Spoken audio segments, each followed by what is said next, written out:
Hello guys, this is NeverSink and today I want to talk about a very special build, the 20 arrow poison nose weapon animator.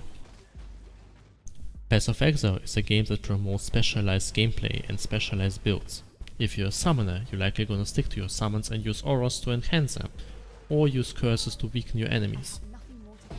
Likewise, if you're a bow character, you're likely not gonna switch to your off slot and suddenly start bashing enemies in melee with your hammer.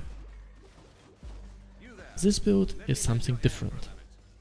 It relies on its effective 20 arrow poison barrage to deal damage at range, while having a vow out of summoned raging spirits and animated weapon at the front line to tank your enemies. The great part about this is you don't need your summons to deal with any enemies. At the same time, your summons are totally fine without supervision once you have enough of them. In a sense, you're playing two classes at the same time. Think about the whole concept of the Ascendant Scion class. The Ascendant Scion allows you to combine two different classes. This build tries to do the same. You're playing a summoner and an archer at the same time. But the good thing about it is they synergize quite a lot. By using increased duration and several buffs and auras, you're increasing the effectiveness at boss while playing one single build. This build also uses a unique threshold dual volifier. By using up to 4 of those duels, you can enhance your barrage to fire up to 20 arrows at the same time, turning a strong single target build into a very strong single target and area of effect ability. While the build you see right now was taken during the Talisman League, this build covers the Ascendancy classes that are gonna be released in a few days. So after this intro, let's start off with the build itself. First, the items. Our bow is Null's Inclination. This bow is very special. If you kill something using barrage or lightning arrow, so with the bow itself, you will summon any minion gems linked in this bow. Also, if there are several active abilities in the bow, all of them will be triggered at once. This means if the bow is unlinked, you can use the 3 sockets to put in a single summon Raging Spirit or a flash offering. But you at least want to get your bow to a 6 socket. This means 6 linking the bow is not quite as important as usually. However, the bow has 2 problems you have to deal with. First of all, the rather low base damage, and the fact that the bow requires a lot of intelligence to use. On the plus side, the intelligence requirements allows rolling blue sockets much easier. Previously it was very hard to scale chaos damage and even harder to leech using chaos damage. However, with the patch 2.1, the chaos mechanic has been reworked and is now a great way to scale your base physical and chaos damage.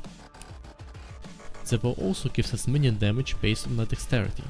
With 500 dex you get a 50% minion damage, which is great for our minions. My gloves are the snakebite gloves. On top of providing the essential ability to poison on full frenzy charges, we also get quite a bit of accuracy, attack speed and life. If you can get the poison effect elsewhere, you can replace the snakebite gloves with something else. This is quite possible in the Ascendancy expansion. Even so, I'd recommend using snakebite. Ironically, the best upgrade for snakebite is another snakebite corrupted with vulnerability or temporal chains on hit. Personally, I prefer temporal chains on hit.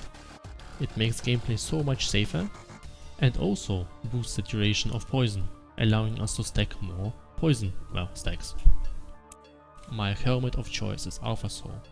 With the reduced mana bonus it provides, it allows us to run 2 auras at the same time if you pick up the Charisma class by the tree. It also makes our aura stronger and makes us immune to freeze, which is awesome. However, Alpha Soul is not a top priority. Until you can afford it and equip it, you can use a helmet with life, resistances and intelligence. Projectile damage double dips for poison by increasing the initial impact hit and the damage over time. That's why I recommend running Drill Neck. By running both the Pierce Gem and the Pierce Jewel, we get a 100% chance to pierce the enemies, which increases our projectile damage and buffs our area of effect clearings. Also, life's always good. We are using Astral Mantis in order to fulfill the requirements of Null's Inclination and intelligence and strength based gems. On top of that, the stats themselves provide quite a bit of health, minion damage, evasion, accuracy, which is always nice. However, you can replace Ascendancy with a Dexterity to Intelligence Jew and socket it into the Jew socket under the Ranger. Later on, you can also try getting some really good amulets that will cover their requirements and also provide you with more stats. Use the remaining gear slots to cap your resistances, increase your life, cover your intelligence requirements, gain more offensive ability by stacking chaos and physical. Try to get some accuracy on one of the rings, some evasion on your boots or rings are also nice. Finally, you can also use uniques if your resistances are already capped, such as a serious step. To start playing this build, you want a 6-socket nose bow, if possible 5-linked, but 4-linked will do too, a random 4 or 5-linked armor, 5-linked is obviously preferable, and the snakebite gloves. Also you want 2 of the Volified jewels and the 1 in Dexterity to Intelligence jewel. All other items are optional and can be gained while farming with this build. Overall, this build requires 0.5 to 2 exalted orbs to start off, probably less. My equipment at this point is worth around 15 to 20 exalted orbs. Before we review the skill tree in more detail, let's talk about the jewels, since we are using 7 jewel sockets. First of all, for leveling, I recommend using Hidden Potential, Static Electricity and Clear Mind. You don't need to run all 3 of those jewels, one of them will be sufficient. If you're leveling with Clear Mind, you will be having a blast for leveling with spells. If you're leveling with a Hidden Potential, you can level with pretty much anything you want. You can also level using Static Electricity and combining it with Storm Cloud. Likely, Storm Cloud with Static Electricity and Hidden Potential is the fastest way to level with this character. So if you got a Tabula Rasa or just got a 4-link, I can also recommend you leveling with Animate Weapon. Animate Weapon is actually a pretty decent boost and kinda makes you hungry for the full build. Once you hit level 60, you want to equip Null's Inclination. Null's Inclination has an intelligence requirement of 212. This is quite a bit. In order to help equip it, I recommend running Fertile Mind until your equipment is optimized, and you can use Astromantis. We are using Fertile Mind in this jewel socket under the Shadow Tree. Once you don't need Fertile Mind anymore, you can replace it with Volifier. Please note that in this case I'm running 4 Volifier jewels, each with 10 projectile damage. The projectile damage ranges from 6 to 10, so try to get ones that has 10 projectile. We also need another unique jewel, Poacher's Aim. You receive Poacher's Aim from the Act 2 crew reward. Poacher's Aim provides us with the Pierce chance we need to cap our Pierce chance together with Drill Neck and the Pierce Gem. Furthermore, I'm running 2 rare jewels. You want to get increased maximum health, damage over time, attack speed, minion damage, minion life or chaos damage on those jewels. Projectile damage also works. Now let's talk about the skill gems for a second. In your weapon, Null's Inclination, you want to have at least a 6 socket as said before. You don't need a 6-link, I'm talking about a 6 socket. In the 6 socket, if you have a 4-link, use Animate Weapon, Minion Damage, Multi-Strike and Melee Splash, and use Summon Raging Spirit and Flash Offering without any links. If you have a 5-link, link Summon Raging Spirit to the 4-link.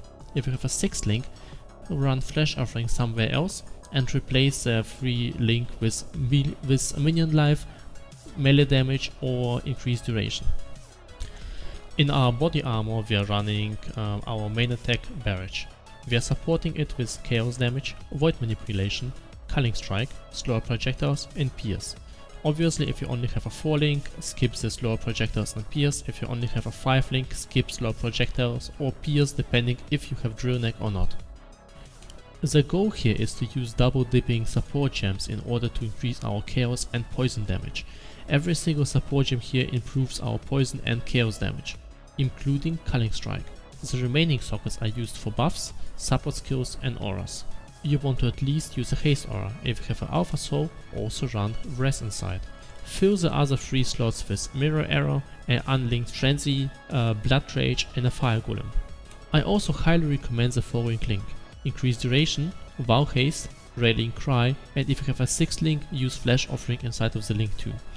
You can run a cast when damage taken setup in the remaining sockets, such as cast when damage taken, Immortal Call, and increased duration, or custom damage taken, immortal core and convocation. Finally, prioritize quality on culling strike, animated weapon, summon raging spirit and increased duration gems.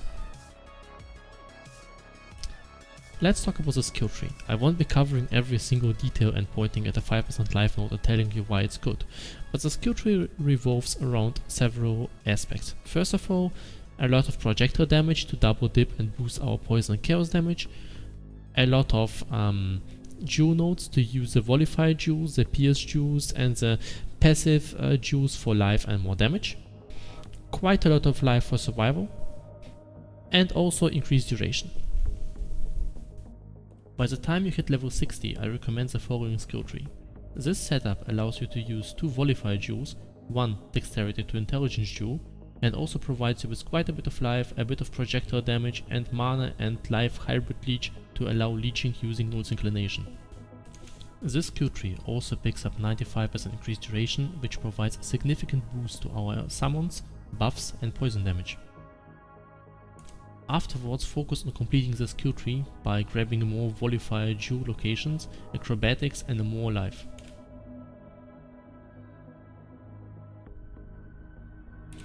In the upcoming Ascendancy expansion, I highly recommend combining the Dead Eye and the Necromancer in the Ascendant skill tree. This will boost your offerings, auras and will provide a nice damage boost to you and your minions. Further, it will allow you to potentially unsock the Pierce gem and use something different instead. Alternatively, you can also play with the Dead Eye Ranger, but this will reduce the efficiency of your passing a lot. Finally, some additional gameplay advice. First of all and most importantly, keep the frenzy charges up. Run Blood Rage all the time and use an unlinked frenzy attack to keep your frenzy charges up during boss fights. Alternatively, you can also run the Wader's Elixir to gain endurance and power charges and keep the frenzy charges at maximum. It's really important to try and keep your buffs up. Due to the massive increased duration we are using, this is not too annoying so. Use Valhace as soon as you can and cast Rallying Cry and Flash Offering around every 20-25 seconds. This will provide a massive DPS boost to both you and your minions. Convocation can be used defensively in your custom damage taking setup or in order to save your animated weapons from bearers or similar strong AoE effect. Luckily for us, the AI of animated weapons is actually pretty good, so we don't have to do much more. Also yes, this build will decrease the amount of jeweler orbs you will be getting by animating the 6 socket weapons. However, this will usually not apply to boss fights, armors, chests, ranged weapons, so you will still get a lot of jeweler orbs. This build can run pretty much any map mod. The only exception being you cannot leech from mobs. Another annoying mod is reduced mana and life regeneration in high level map. I was running this build in tier 12 and tier 13 maps and it was doing fine, still I don't recommend running any higher maps. Also high quantity maps provide us with a crazy amount of animated weapons. I don't advise rarity stacking however, since animate weapon cannot animate any enchanted items. In high tier maps, minion resistance and minion life are very useful to keep your Voro Flash alive even in the most critical situations. I also recommend running a life flask with minion heal for the same reason. While it is definitely possible, I definitely do not recommend you to start a new league with this build, because you need the Storm Cloud and a few unique jewels to get a very fast leveling experience. However, I definitely recommend checking this build out. It provides a very unique gameplay experience and is super fun to play. Further, I'm a big fan of quick builds, and this build is definitely very quick, with haste, Val haste and a lot of movement speed from the tree. Alright, this brings us to the end of this guide. I hope you enjoyed it and could pick up some pointers for yourself. Of course, you'll find the skill tree, the items and more information in the video description. I will update this video and this thread once the Ascendancy expansion hits, with more details about enchantments and maybe new unique items. If you have any feedback or questions, please post those in the comments. Finally, if you'd like to get informed about my Path of Exile guide, loot filter and strategy updates, feel free to like this video and subscribe. Finally, if you want to see me play this build live, check out my live stream, which you can also find in the video description. I will definitely be doing a nearly non-stop Ascendancy streaming marathon, and I wish you guys good luck in the upcoming leagues and in the future. Stay safe, Exiles, this was NeverSink, and goodbye!